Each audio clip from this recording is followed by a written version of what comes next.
오늘 주실 말씀은 에스더서 8장 1절에서 17절입니다. 한 절씩 교독하고 마지막 절은 합독하겠습니다. 그날 아하수에로 왕이 유다인의 대적 하만의 집을 왕후 에스더에게 주니라. 에스더가 모르드게는 자기에게 어떻게 관계됨을 왕께 아뢰었으므로 모르드게가 왕 앞에 나오니 왕이 하만에서 거둔 반지를 빼어 모르드게에게 준지라. 에스더가 모르드게에게 하만의 집을 관리하게 하니라. 에스더가 다시 왕 앞에서 말씀하며 왕의 발 아래 엎드려 아각 사람 하만이 유다인을 해하려 한 악한 꾀를 제거하기를 울며 구하니 왕이 에스더를 구항하여 금규를 내미는지라. 에스더가 일어나 왕 앞에 서서 이르되 왕이 만일 즐거워하시며 내가 왕의 목전에 은혜를 입었고 또 왕이 이 일을 좋게 여기시며 나를 좋게 보실진대 조서를 내리사 아각 사람 함므다다의 아들 하만이 왕의 각 지방에 있는 유다인을 진멸하라고 꾀하고 쓴 조서를 철회하소서. 내가 내 민족이 화당함을 어찌 내 친척의 면명함을 참아 보리까 하니 아하수에로 왕이 왕후 에스더와 유다인 모르드게에 이르되 하만이 유다인을 살해하려 함으로 나무에 매달렸고 내가 그 집을 에스더에게 주었으니 너희는 왕의 명의로 유다인에게 조서를 뜻대로 쓰고 왕의 반지로 인을 칠지어다. 왕의 이름을 쓰고 왕의 반지로 인친 조서는 누구든지 철회할 수 없음이라 하니라. 그때 시완을 곧 3월 23일에 왕의 서기관이 소집되고 모르드게가 시키는 대로 조서를 써서 인도로부터 구스까지의 127지방 유다인과 대신과 지방관과 관원에게 전할세 각 지방의 문자와 각 민족의 언어와 유다인의 문자와 언어로 쓰되 아하수에로 왕의 명의를 쓰고 왕의 반지로 인을 치고 그 조서를 욕조르게 붙여 전하게 하니 그들은 왕궁에서 길러서 왕의 일에 쓰는 준말을 타는 자들이라. 조서에는 왕이 여러 고을에 있는 유다인에게 허락하여 그들이 함께 모여 스스로 생명을 보호하여 각 지방의 백성 중 세력을 가지고 그들을 치려는 자들과 그들의 처자를 죽이고 도륙하고 진멸하고 그 재산을 탈취하게 하되 아하수에로 왕의 각 지방에서 아담월고 12월 13일 하루 동안에 하게 하였고 이 조서 초본을 각 지방에 전하고 각 민족에게 반포하고 유다인들에게 준비하였다가 그날의 대적에게 원수를 갚게 한지라. 왕의 명이 역절이 왕이 쓰는 준말을 타고 빨리 나가고 그 조서가 도성수다에도 반포되니라. 모르드게가 푸르고 흰 조복을 입고 큰 금관을 쓰고 자색가는 배 겉옷을 입고 왕 앞에서 나오니 수산성이 즐거이 부르고 기뻐하며 유다인의 즐거움과 기쁨과 존귀함이 있는지라. 다같이요 왕의 어명이 이르는 각 지방 각 읍에서 유다인들이 즐기고 기뻐하며 잔치를 베풀고 그날을 명절로 삼으니 본토 백성이 유다인을 두려워하여 유다인 되는 자가 많더라. 아멘. 김동일 목사님께서 백리길을 가는 사람이란 제목으로 말씀 전해 주시겠습니다.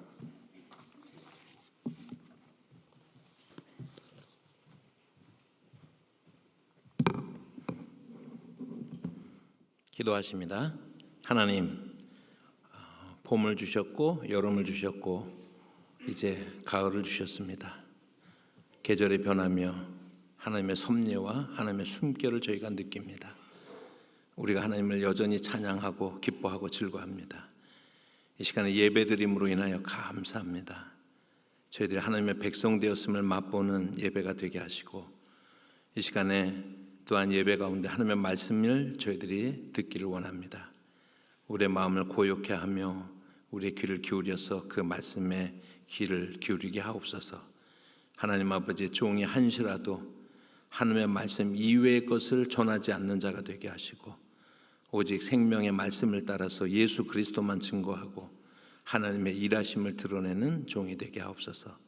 감사드리고 예수님의 이름으로 기도합니다. 아멘. 하만이 모르드게를 달기 위해서 23m 정도 되는 높이의 장대를 세웠지만 그 장대에 오히려 하만 자신이 달렸습니다. 하만의 죽음과 함께 그리고 또한 하만의 모든 야망도 사그라지게 되었습니다. 오직 자기 민족 위에 우뚝 서는 그러한 일념을 가지고 달려갔던 하만의 폭주 기관차가 오히려 자신과 자신의 집과 자기의 민족을 들이받고 급격하게 멈춰 서게 된 것입니다. 하만의 결국을 보면 악인들의 악한 계교라고 하는 것이 영원한 것 같아도 결국에는 다 한순간이다라고 하는 것을 우리가 깨닫게 됩니다. 인간이라고 하는 것이, 인간의 도모라고 하는 것이 참 허망한 것입니다. 여러분, 그런데도 오늘도 우리는 그것이 한여름밤에 꿈으로 지나가는 것도 우리가 모르고 자기가 무엇이나 된 것처럼 자기 앞에 있는 힘을 과시하고 그리고 엄청난 역사적인 일을 이룰 것처럼 그렇게 행동하는 사람들로 넘쳐나고 있는 현실입니다. 그런 속에서 우리는 에스더서에 있는 이 말씀들을 통해서 하나님을 경외하는 것이, 하나님의 말씀을 순종하고 따르는 것이, 하나님의 품 안에 있는 것이 얼마나 우리에게 소중한 것인가라고 하는 것을 다시 한번 우리가 느낄 수 있기를 바랍니다. 오늘은 에스더 8장부터 우리가 시작을 하는데 1절과 2절의 말씀을 저와 여러분이 함께 같이 봉독하겠습니다. 그날 아하수에로 왕이 유대인의 대적 하만의 집을 왕후 에스더에게 주니라. 에스더가 모르드게는 자기에게 어떻게 관계됨을 왕께 아뢰었으므로 모르드게가 왕 앞에 나오니 왕이 하만에게서 거둔 반지를 빼어 모르드게에게 준지라. 에스더가 모르드게에게 하만의 집을 관리하게 하니라. 하만이 죽고 그리고 아하수에로 왕이 하만의 집을 에스더에게 주었다라고 말씀을 하고 있습니다. 제가 종종 인용을 하지만은 헤로도토스의 그러한 책에 보면은 페르시아의 법률은 반역자가 처벌이 되었을 때 그 재산을 국가에 몰수해서 귀속시키는 것으로 그렇게 알려져 있습니다.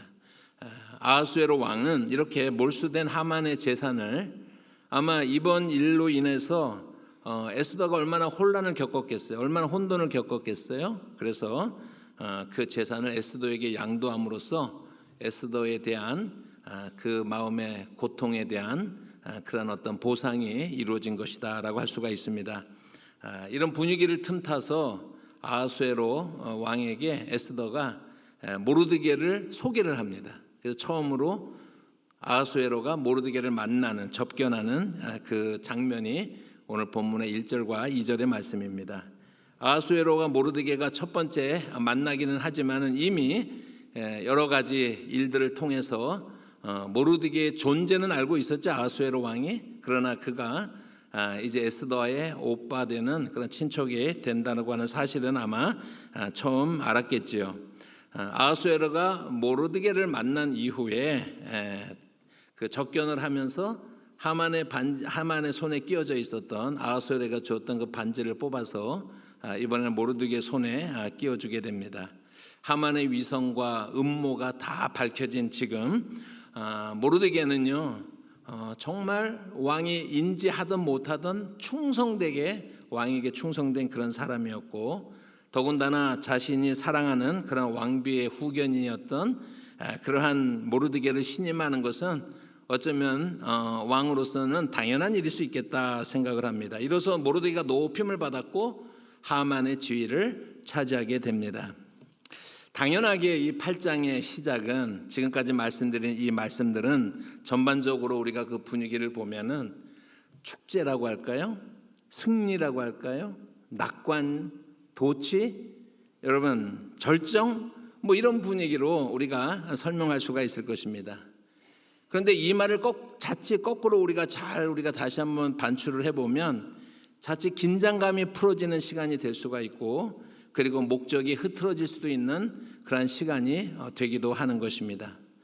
하지만 이 순간에 그러한 어떤 분위기에 휩싸이지 않는 그런 한 사람이 있었습니다. 그 사람이 바로 에스더였습니다. 하만이 죽고 모르드게가 하만의 자리를 차지했지만 그것은 애당초 에스더의 목표가 아니었어요.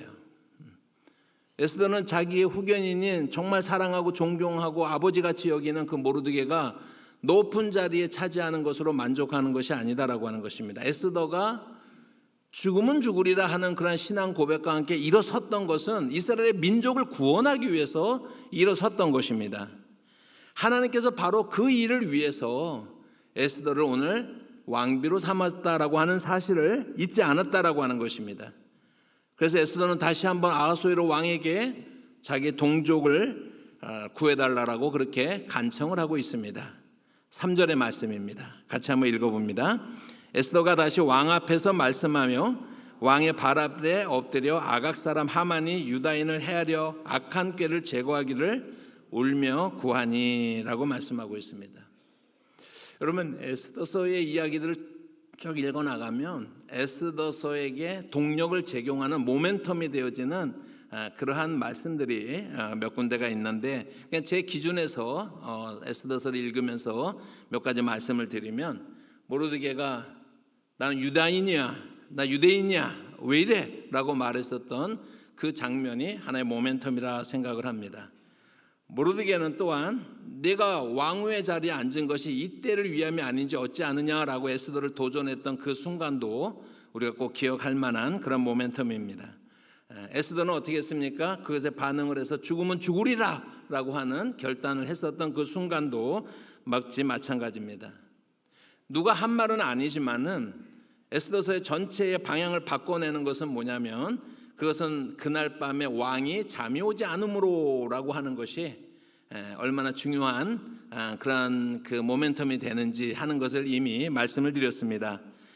여러분, 뿐만 아니라 그런 모멘텀은 그 하만의 아내였던 세레스를 통해서도 전달이 되고 있습니다. 모르드게가 과연 유다인의 후손이라면 당신이 능히 그를 이기지 못하고 분명히 모르드게 앞에 당신이 넘어질 것입니다. 넘어뜨려질 것입니다. 엎드러질 것입니다. 라고 이렇게 이야기를 했습니다. 저는 오늘 8장 3절에 있는 이 말씀이 에스더서 전체를 이끌어가는 모멘텀 중에 가장 마지막으로 우리가 기억할 만한 그런 구절이다라고 이렇게 생각을 합니다. 우리가 3절을 두 가지 면에서 우리가 한번 해석을 해보도록 하겠습니다. 3절의 에스더의 모습을 한번 보시면 에스더가 다시 왕 앞에 엎드렸다라고 이렇게 말을 하고 있습니다. 그리고 아하수에로에게 눈물로 간청을 하고 있습니다. 아각 사람 하만이 우리 모든 유다인을 죽이기로 한 그러한 조서를 철회해 주시기를 간곡히 요청드립니다 라고 하는 것이 에스더의 요청입니다. 에스더의 태도에서 우리가 5절 말씀 이렇게 보면은 왕이 기뻐하시거든, 왕이 기쁘게 여기사라고 이렇게 간청을 하면서 에스더의 태도 속에는 진심이 묻어져 있었고 간절함이 배어져 있었습니다. 그래서 겸손함을 유지하고 있었다라고 하는 것입니다. 자기 동족 유다인들의 그런 안위를 정말로 걱정하며 정말 눈물로써 왕에게 호소하고 있는 그런 에스더의 모습을 우리가 한번 보기를 원합니다. 가정이지만 지금 하만이 죽었잖아요. 모르드게가 하만의 자리를 차지했잖아요. 아하수에로가 그 에스더와 모르드게를 신뢰하잖아요. 모든 것이 가능한 그런 시점이 되지 않았습니까?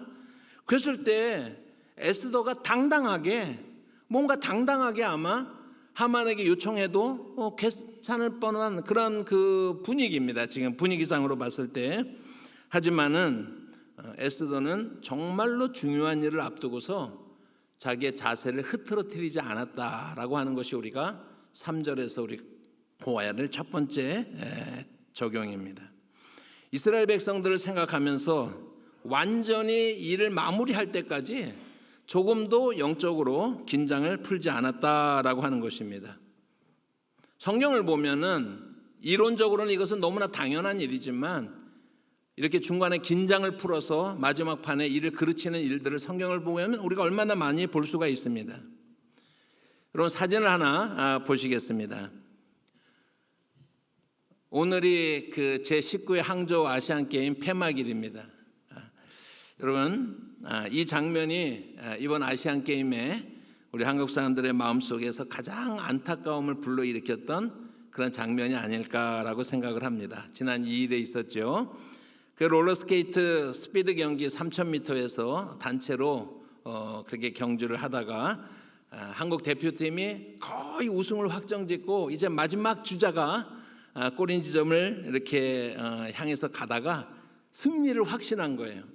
그래서 골라인을 통과하기 전에 이겼다라고 마음껏 이렇게 즐기고 있는, 그래서 너무 일찍 세레모니를 하는 바람에 뒤에서 따라오던 대만 선수가 스케이트 날을 쫙 내밀어 가지고 2등에 머무르게 됐죠. 그 차이가 얼마였습니까? 0.001초였습니다. 0.001초로 그 은메달을 따게 됐는데 그 결과는 참 참담한 것이었습니다.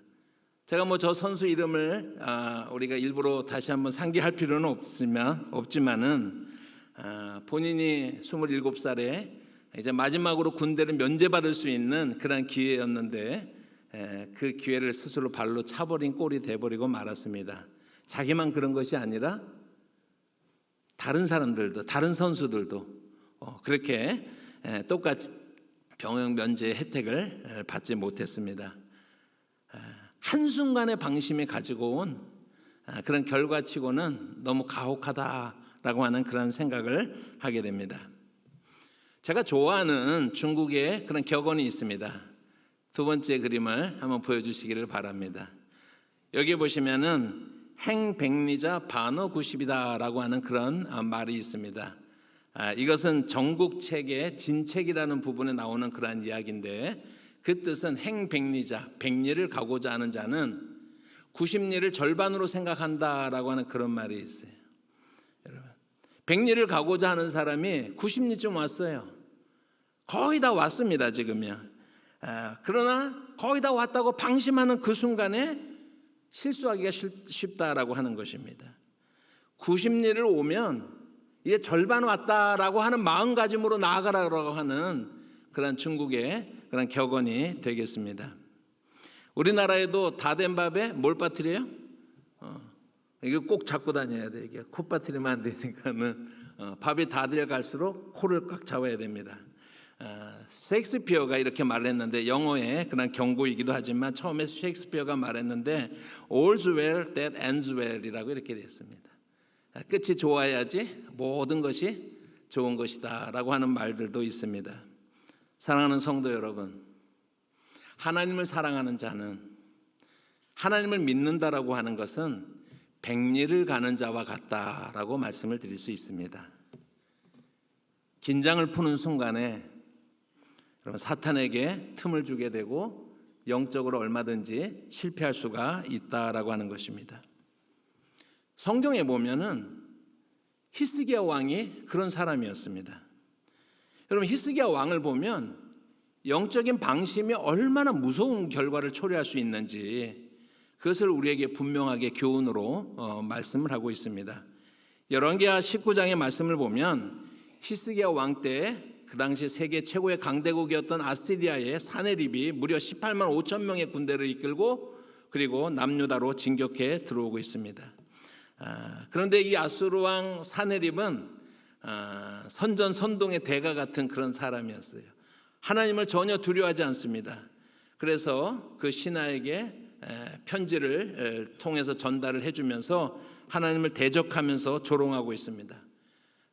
유다 백성들아, 너희가 의뢰하고 있는 너희 하나님이 예루살렘을 아수르에 붙이지 않겠다라고 하는 그 약속을 너희가 믿지 말라라고 이렇게 두려움을 지금 주고 있습니다. 한마디로 하나님에게 속지 말라라고 이렇게 이야기를 하고 있죠.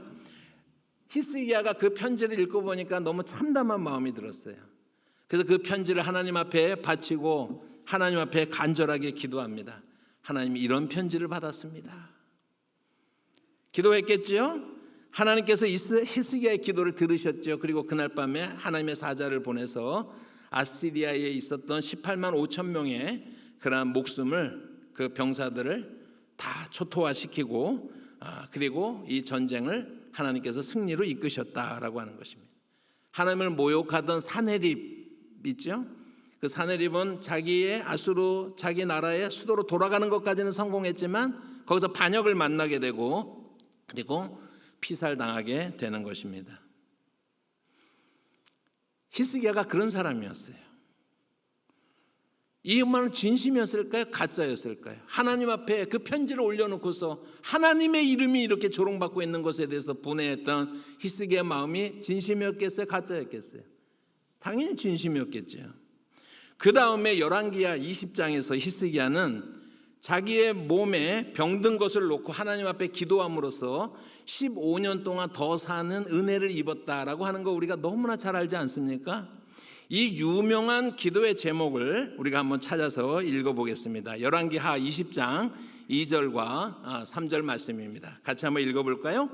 히스기야가 낯을 벽으로 향하고 여호와께 기도하여 이르되 여호와여 구하오니 내가 진실과 진심으로 주 앞에 행하며 주께서 보시기에 선하게 행하신 것을 기억하옵소서 하고 히스기야가 심히 통곡하더라 그랬습니다. 여러분, 히스기야의 이 기도는 진심이었을까요? 그냥 겉으로 내세운 어떤 것이었을까요? 당연히 진심이었겠죠. 전심으로 하나님 앞에 호소를 했었겠죠. 여러분, 여기까지가 히스기야가 잘 나가는 모습이에요. 오늘 한국교회 속에서 많이 설교되어지는 부분 중에 하나이지 않습니까? 여러분, 그래서 가능하면 집에는 흰 벽을 좀 요만큼이라도 만들어 놔야 돼요. 그래서 무슨 일이 있으면 세상을 외면하고 벽을 향해서 하나님 앞에 그렇게 호소할 수 있는 그런 공간이 있어야 되지 않나라고 생각을 합니다. 히스기야가 전심으로 벽을 향하여 하나님 앞에 기도할 때 15년의 그 목숨을 연장할 수가 있었습니다 라고 이렇게 우리는 배워왔습니다. 문제는 뭐냐면 그 다음부터예요. 이게 여기서 끝나는 이야기가 아닌 것입니다. 바벨론의 왕 브로닥발라단이라고 하는 사람이 사신을 보내서 히스기야에게 찾아왔습니다. 그 당시 바벨론은 작은 나라였어요. 남유다처럼 아시리아의 강대함 속에서 짓밟히고 있던 그런 나라였는데 그 브로닥발라단이 온 것은 히스기야가 아시리아 군대를 물리쳤다는 얘기를 듣고 좀 이렇게 연합을 맺고 그렇게 하면서 도움을 받을 그런 여러 가지 생각을 하고서 이제 찾아왔습니다. 우리가 잘 알죠. 그때 히스기야 왕이 브로닥발라단에 그런 사신이 왔을 때 자기의 군기고와 내탕고의 모든 것을 보여줬다라고 얘기를 하죠. 우리식으로 말하면 군대 우리가 보유하고 있는 장비 다 보여주고 우리가 가용할 수 있는 돈을 다 이렇게 보여준 그런 모습입니다. 바로 그 일로 히스기야는 이사야의 책망을 받습니다.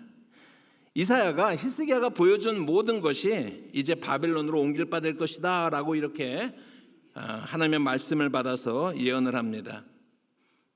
여러분, 무엇이 이러한 고통을 남유다에게 주게 되었을까요? 히스기야의 방심이에요. 히스기야의 교만입니다. 잘 나가는 그 히스기야, 그가 방심했을 때 그가 불러온 화가 얼마나 끔찍한 것인지라고 하는 것을 우리가 생각해 봐야 되는 것입니다.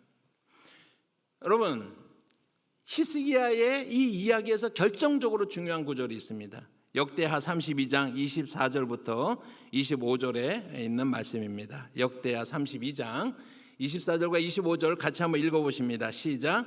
그때에 히스기야가 병들어 죽게 되었으므로 여호와께 기도하며 여호와께서 그에게 대답하시고 또 이적을 보이셨으나 히스기야가 마음이 교만하여 그 받은 은혜를 보답하지 아니하므로 진노가 그의 유다와 예루살렘에게 내리게 되었더니라고 말씀. 이게 진실의 완결입니다.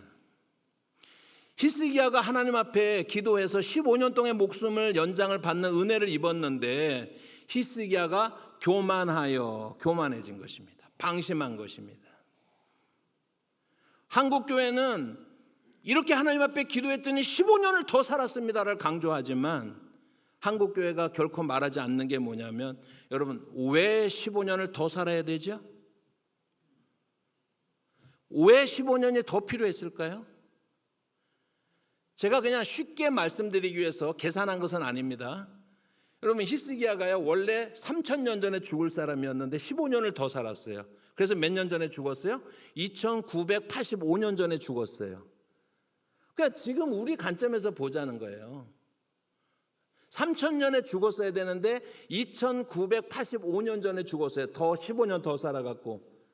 그래서 어떻게 된 거예요? 뭐가 다르죠, 우리에게요?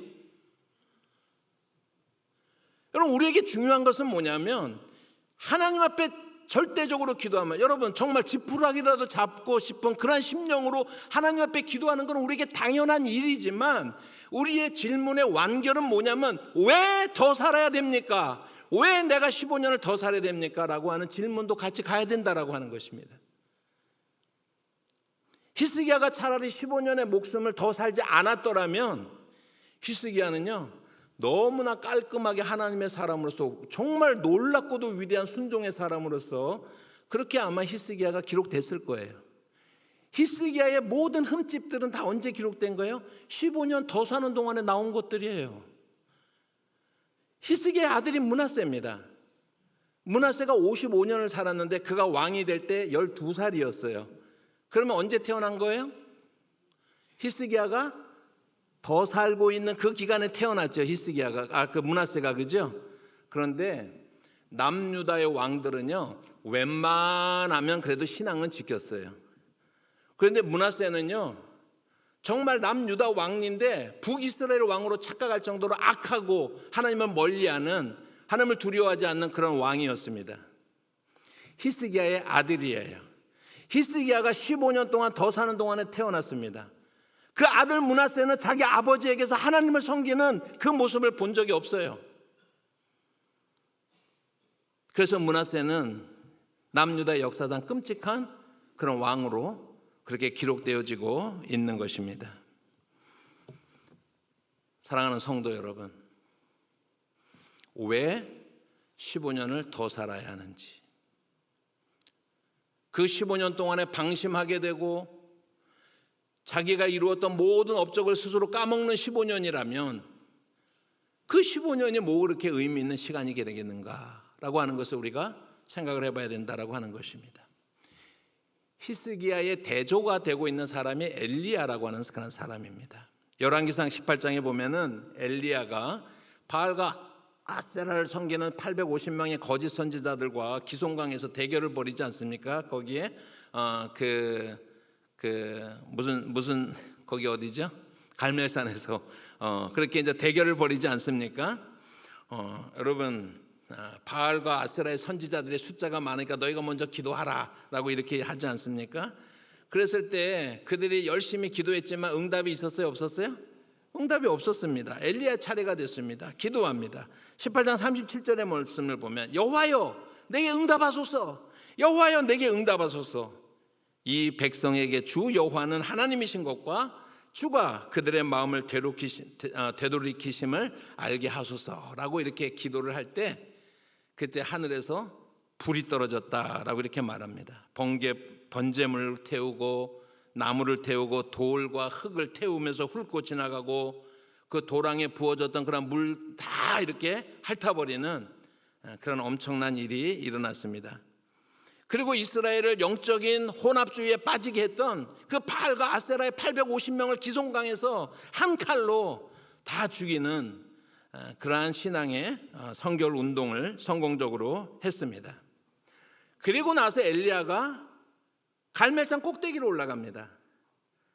그리고 나서 비를 달라고 기도를 하기 시작을 합니다. 열왕기상 18장 42절 하반절과 44절까지 저 본문의 말씀은 우리 아까 우리가 보았던 것처럼 히스기야의 기도만큼이나 유명한 그런 기도문입니다. 같이 한번 읽어보시겠습니다. 엘리야가 갈멜산 꼭대기로 올라가서 왕의 땅에 꿇어 엎드려 그의 얼굴을 무릎 사이에 놓고 그의 사환에게 이르되 올라가 바다 쪽을 바라보라. 그가 올라가 바라보고 말하되 아무것도 없나이다. 이르되 7번까지 다시 가라. 7번째 이르러서는 그가 말하되 바다에서 사람의 손만한 작은 구름이 일어나나이다. 여러분, 이 본문 너무나 잘 아는 구절이죠. 제가 한번 여러분들에게 질문을 한번 드리겠습니다. 여러분 중에서 엘리야가 그렇게 기도했어? 그래? 그럼 나도 한번 그렇게 기도해 봐야지. 여러분, 그래서 무릎을 꿇고 목을 두 다리 사이에다 집어넣고 그렇게 기도해 보신 분 있습니까? 그렇게 기도하려고 생각해 보신 분 있습니까? 엘리야가 했으면 우리도 한번 그렇게 기도 한번 해보고 싶지 않아요? 저는요 청년 때부터 엄청나게 시도를 해봤어요. 엘리야처럼 엉덩이를 좀 들면 될라나, 근데 제가 태생적으로 목이 짧고 배가 나와가지고 불가능하지만 수도 지금은 아예 안 해요. 지금은요. 그렇지만은 제가 청년 시절에 엘리야처럼 나도 기도해 보고 싶어서 엉덩이를 치켜들고 어떻게 해서든지 이 목을 한번 허벅지 사이로 넣고야 말리라고 하는 그런 생각을 가지고 기도에 매달렸었던 그런 기억들이 많이 있습니다. 엘리야의 이 기도의 모습은 유대인들은 보통 이렇게 기도하거든요. 그런데 엘리야의 이 기도의 모습은 엘리야가 지금 얼마나 간절하게, 얼마나 진정성을 가지고 하나님을 바라면서 이스라엘을 괴롭혔던 그 가뭄이 그치기를 바라면서 하나님 앞에 비를 주세요라고 그렇게 기도를 하고 있지 않습니까? 그걸 몇 번 동안 했어요? 7번이나 했다라고 그랬습니다. 한 번 기도하고 사원에게 지금 이제 그 갈멜산은 지중해를 끼고 있기 때문에 서쪽을 바라보면 바로 지중해입니다. 비구름이 있나 보고 와라. 없습니다. 보고 와라. 없습니다. 7번째 됐을 때 저 지중해 하늘에서 이렇게 손바닥만한 그런 작은 구름이 보입니다 라고 이야기를 했을 때 엘리야는 큰 비의 소식을 들었다라고 이렇게 이야기를 합니다. 그러면서 그 아합 왕에게 큰 비의 소리가 들리니 왕은 마차를 타고 왕궁으로 돌아가십시오 라고 이렇게 이야기를 하고 있습니다. 여러분, 이 엘리야의 기도의 진정한 의미가 열왕기상 18장 1절 속에 담겨져 있어요. 우리 한번 같이 한번 보도록 하겠습니다. 열왕기상 18장 1절 같이 한번 읽습니다. 시작. 많은 날이 지나고 제3년에 여호와의 말씀이 엘리야에게 임하여 이르시되 너는 가서 아합에게 보이라. 내가 비를 지면에 내리겠다라고 이렇게 했어요. 3년 밤에 가뭄이 지나고 나서 하나님께서 엘리야를 찾아와서 말씀을 하십니다. 아합에게 너를 보여라. 지금 저 만나면 죽는데요. 저를 죽이려고 할 건데요. 내가 비를 내릴 거야 이제는 라고 이렇게 하나님께서 말씀하십니다. 꼭 그렇게 하셔야 돼요? 나 혼자 가면 난 죽는 거예요? 여러분, 이런 옥신각신이 조금 이렇게 있지 않았습니까? 그러나 엘리야가 결국은 그 사실을 믿었어요. 엘리야가 그 믿음을 가졌다는 걸 어떻게 알 수 있어요? 850명의 바알과 아세라의 거짓 선지자들과 어떻게 맞서는지 그 모습을 보면 엘리야가 이 사실을 믿고 있다는 걸 알 수 있어요. 그래야 안 그래요? 그래서 그 위대한 영적인 싸움을 하고 그 영적인 전쟁을 통해서 북이스라엘의 그러한 종교를 정화하는 그러한 업적을 이룬 거예요. 자, 그러고 나서 엘리야가 갈멜산에 올라가서요. 여러분, 이렇게 기도하면 안 될까요? 주여! 이제 저 850명의 바알과 아세라의 저 거짓 선지자들을 이제 하나님의 이름으로 다 죽였사오니 이제 주님이 저에게 주신 약속대로 비를 주시옵소서. 딱 그렇게 하면 비가 막 쫙 오고 그러면은 멋있을 것 같아요. 그러지 않아요? 18장 1절에 뭐라 그랬어요? 내가 비를 지면에 내리라는 약속을 받았어요? 안 받았어요? 이 사실과 함께 읽어야지 엘리야의 기도가 제대로 읽히기 시작한다라고 하는 것입니다. 지금 엘리야는요, 하나님이 비를 주시겠다라고 하는 약속의 말씀을 받았어요. 그걸 믿었어요. 그래서 그렇게 담대한 엘리야가 됐어요. 여러분, 그런데 엘리야가 기도하는 모습을 보니까 하나님 앞에 아무런 약속을 받지 못한 사람처럼 하나님 앞에 가장 겸손한, 자기가 할 수 있는 가장 겸손한 자세로 가장 간절하게 하나님 앞에 기도하고 있는 모습을 보게 되어지는 것입니다. 그게 뭐예요? 영적으로 방심하지 않는 거예요. 백리를 가고자 하는 자는 90리를 절반으로 생각하는 것입니다. 여러분, 그래서 우리는 히스기야와 엘리야를 보면서 우리가 끝까지 방심하지 않고 교만해지지 않고 끝까지 주님을 따라간다라고 하는 것이 얼마나 우리에게 중요한가라고 하는 사실을 우리가 다시 한번 배우게 되어지는 것입니다. 여러분, 빌립보서 3장의 말씀을 보면 바울은 자기가 사는 날 동안에 영적인 긴장을 풀지 않았습니다. 이 성경을 제가 세 번역으로 여러분들에게 소개를 합니다. 세 번역으로 한번 읽어보시기 바랍니다. 내가 이것을 이미 얻은 것도 아니요, 또 이미 목표점에 이른 것도 아닙니다. 그리스도 예수께서 나를 사로잡으셨으므로 나는 그것을 붙들려고 쫓아가고 있습니다. 형제자매 여러분, 나는 아직 그것을 붙들었다고 생각하지 않습니다. 내가 하는 일은 단 한 가지입니다. 그 뒤에 있는 것을 잊어버리고 앞에 있는 것만을 바라보고 그리스도 예수 안에서 하나님께서 위에서 부르신 그 부르심의 상을 받으려고 목표를 향하여 달려가고 있습니다. 우리 그리스도인들은 백리를 가고자 하는 사람들입니다. 바울은 정확하게 자기가 그 모든 길을 마칠 때까지 결코 방심하지 않겠다라고 하는 결단을 하고 있는 것입니다. 내가 이미 얻은 것도 아닙니다. 내가 목표점에 도달한 것도 아닙니다. 뒤에 있는 것을 잊어버리고 앞에 있는 것만을 바라보기를 원합니다. 하나님이 위에서 부르신 부르심의 상을 따라서 나아가기를 원합니다. 여러분, 이 시간에 하나님께서 우리의 마음속에 바울과 같은 마음을 심어주시기를 주님의 이름으로 축복합니다. 우리는 완성, 목적지에 도착한 사람들이 아닌 것입니다. 우리가 완성된 목적지에 하늘의 부르심의 그 상을 받기 그날까지 우리는 50리를 왔을 뿐이다 라고 하는 그런 마음을 가지고 하나님 앞에 항상 깨어서 가장 겸손한 모습으로, 가장 하나님 앞에 낮아지시는 그런 모습으로 하나님 앞에 드려지는 저와 여러분이 되시기를 주님의 이름으로 축복합니다. 사탄에게 영적인 기회를, 역습의 기회를 주지 마십시오. 여러분, 늘 영적인 긴장을 우리가 유지할 필요가 있다라고 하는 것입니다. 오늘날 우리 한국교회 안에 여러분, 교회를 사유화시키는 사람들이 얼마나 많은지 모릅니다. 복음 장사를 하는 사람들이 얼마나 많은지 모릅니다. 처음부터 그들이 그랬을까요? 처음부터 그게 목표였을까요, 여러분? 어느 순간에 교인들이 성장을 하는데 교인들이 내가 말하면 다 아멘 아멘 하면서 들어요. 말만 하면 따르기 시작을 합니다. 그러니까 하나님의 교회가 점점 누구의 교회가 되는 거예요? 자신의 교회가 되어지는 것입니다. 일단 자기 것이 되기까지가 힘들지 자기 것이라고 생각하면 아까워지잖아요. 그러니까 누구에게 줘야 돼요? 아들한테 물려줘야 되겠죠. 사위까지는 허용입니다. 사위까지는 허용입니다.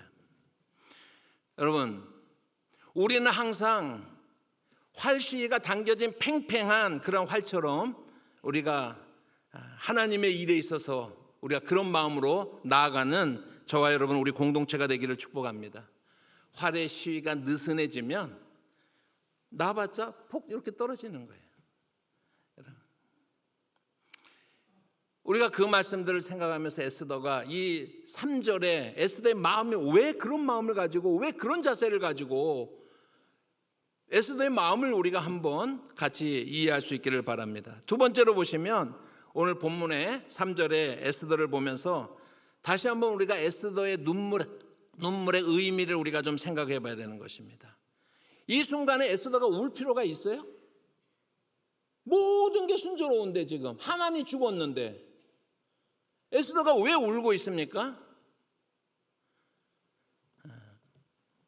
에스더의 눈물은 에스더의 마음인 것입니다.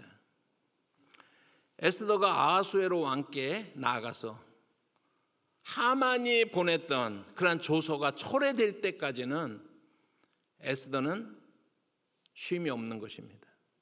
여러분, 왜 그러냐면 헤로도토스의 그러한 그 견해들에 보면 페르시아가 너무 넓은 나라이기 때문에 그런 왕의 명령이 전달되는데 한 달 정도 걸린다고 그래요. 그러면은 지금 이때는 어느 때냐면은요, 한 다음번에 제가 한번 지도를 보고 다시 한번 그 달력을 보고서 말씀을 드리겠지만 2달 좀 더 지났을 때예요. 그러니까는 하만의 조서가 다 어떻게 됐습니까? 전달이 다 끝났겠죠, 그죠? 그런데 지금 수상궁에서 급변하는 변화가 일어나고 하나님의 구원의 역사가 일어났잖아요, 그죠? 그런데 현장에서는 어떻습니까? 아직까지 그들은 두려움에 떨고 있는 거예요. 아직까지 공포에 떨고 있는 거예요. 이 시간까지. 에스더가 지금 이 3절에 요청하는 그 순간에 페르시아 전역에 흩어져 있는 그런 내 백성들이 지금 두려움과 공포 가운데 있는 것입니다. 그것을 생각하니까 에스더의 마음이 어떤가요? 울지 않을 수가 없는 거예요. 울지 않을 수. 간절하게 자기 백성을 위해서 기도하는 그런 마음을 취하지 않을 수가 없었다라고 하는 것입니다. 목자 없이는 양처럼 유리하고 있는 자기 동족에 대해서 그런 불쌍한 마음이 든 에스더는 울면서 왕께 나아갔던 것입니다. 이 시대를 보면 잔인하고 잔혹하고 냉정한 시대인 것 같습니다. 눈물을 보인다는 것은 약한 것을 드러내는 것이고, 그리고 지는 것처럼 보여지는 시대를 살고 있습니다. 가진 사람이 모든 것을 가지기 위해서 가장 잔인한 방법을 자기 이익을 위해서라면 그 어떤 방법이라도 사용하는 그런 시대를 우리가 살고 있는 것 같습니다. 이런 시대에 우리는 교회로서 살아가고 있다는 사실을 깨달아야 돼요. 우리의 많은 정체성 중에서 우리의 가장 중요한 정체성은 우리가 하나님의 사람이라는 사실이에요. 하나님의 백성이라는 사실입니다. 하나님의 말씀을 따라서 살기를 원하는 사람들이라는 사실입니다. 그러한 우리에게는 더 많이 이 세상을 사랑할 마음을 가지고 있어야 되는 것입니다. 그런 우리들은 이 세상을 향해서 더 많은 긍휼을 베풀고 싶어하는 마음을 가지고 우리가 살아야 된다는 것입니다. 그리고요, 더 많이 우는 사람들이 돼야 되는 것입니다. 팔복에도 보면 긍휼히 여기는 자가 복이 있다라고 말씀했어요. 저희가 긍휼히 여김을 받을 것이요. 에스더는 자기 스스로를 위해서는 울 필요가 없는 사람이지만 자기 민족을 생각하면서 울면서 아하수에로 왕에게 탄원을 했던 것입니다. 예수님을 보시기 바랍니다. 주님은 그 삶과 사역에 있어서 긍휼을 빼놓고는 설명이 되지 않는 그런 삶을 우리 기꺼이 사셨던 분이 예수 그리스도이십니다.